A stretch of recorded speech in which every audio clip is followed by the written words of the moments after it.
All right, if you would all today, please open your Bibles with me to 1 Thessalonians chapter 5. I had thought actually for a while this week that I would bring a message today about a major event that occurred this past week that I'm sure you all know about this past Wednesday, whereby the world's attention was once again drawn, to that tiny nation of Israel and the Israeli-Palestinian conflict there, in what many consider to be a momentous event in modern world history, that being the announcement on Wednesday by the United States President Donald Trump that America would recognize Jerusalem as the capital of Israel, formally, which they had not done. They've had, I guess, every president since 1995 has had that authority from Congress to do that, but they've not done that because they didn't want to cause war over there. Many Christian Zionists consider the event to be one of great prophetic significance, of course, and they hail this as a great move by what they see as the greatest president we've had in decades. On the other hand, Christian preterists like Chuck Baldwin and many others see no biblical significance whatsoever in the old city of Jerusalem or in the modern nation of Israel, and see this simply as another very foolish, provocative, and warmongering move by Trump that will lead to war. I'd say both these competing views actually are partially correct. I see the event as most certainly being a contributing factor of significance in the prophesied controversy of Zion that we've talked about in several recent messages a few months back.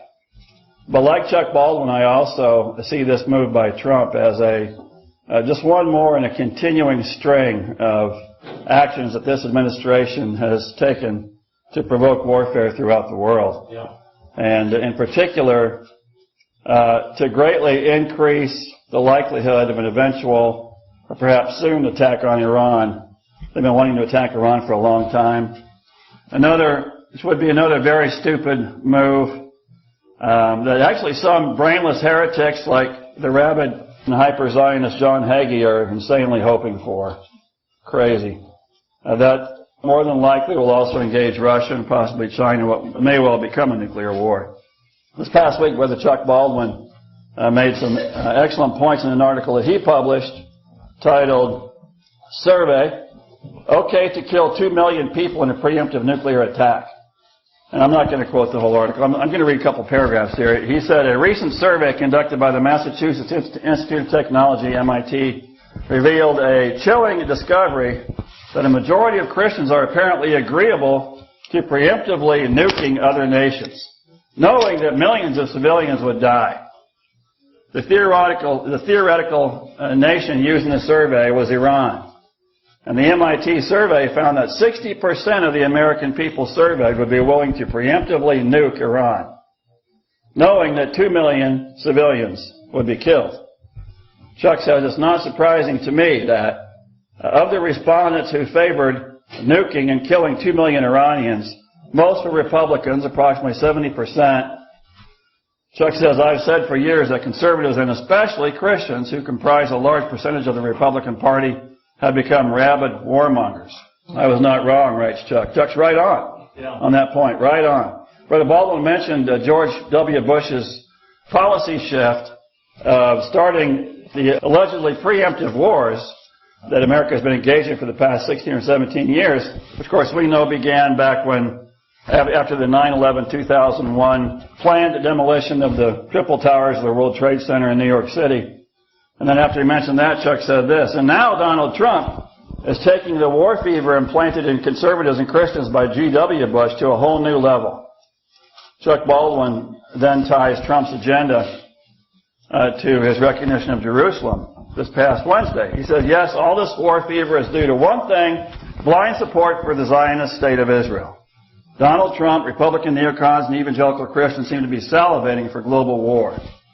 The neocons in Washington, D.C. are working to achieve a Rothschild-Goldman Sachs economic hegemony over the world, and conservative Christians are working to give the Zionist state of Israel political and military hegemony over the Middle East, and trying to help usher in the second coming of Jesus Christ, as if he needs their help.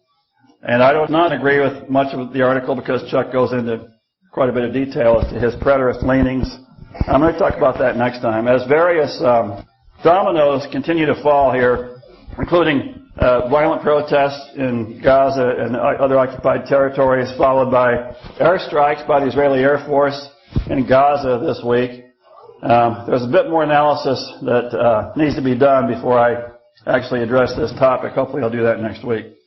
But in spite of the fact that some have said that this move was designed and had the goal of bringing the Palestinians back to the negotiating table, that's what some are saying, and to advance the peace process, my personal feeling is that it will probably do the exact opposite. I believe it's clear that one immediate result of this move will be to pull the plug on the so-called peace process, life support, and dash any hope of a two-state solution. Trump did say that we would agree to a two-state solution if both sides agreed. But Trump knows, and everyone knows, Israel's not going to agree to a two-state solution. So basically, we're saying, well, sorry, we're going to go ahead and take Israel's side here. Yep. And so basically it's public world knowledge now that America is not serious about the peace process. So it's a sad state of affairs over there. Lord willing, I will come back to that topic in more in detail next week. For today, I want to address a very important subject of prayer, which the Bible presents as something that should be at the forefront of our priorities as Christians.